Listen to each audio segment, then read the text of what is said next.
Welcome to the Windows Club.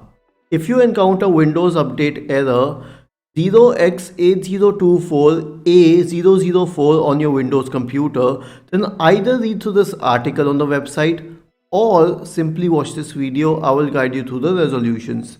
The first solution is to run the Windows Update Troubleshooter.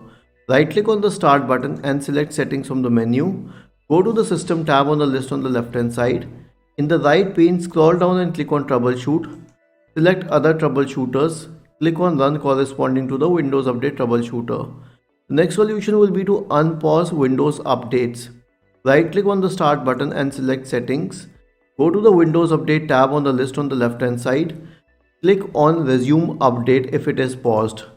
The next solution will be to check the status of all Windows Update related services.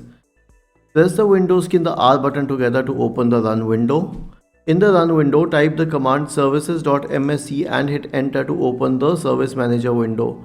Find the Windows Update service, right click on it and start it if it is stopped.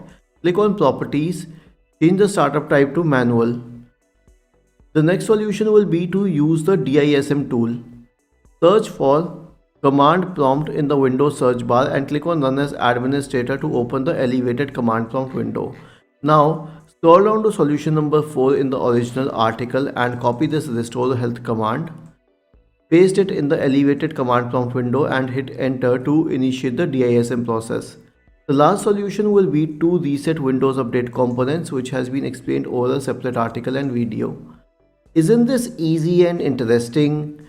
If you have any doubts, please go to the original article on the Windows Club, scroll down to the comment section and write your query. We will surely answer to it.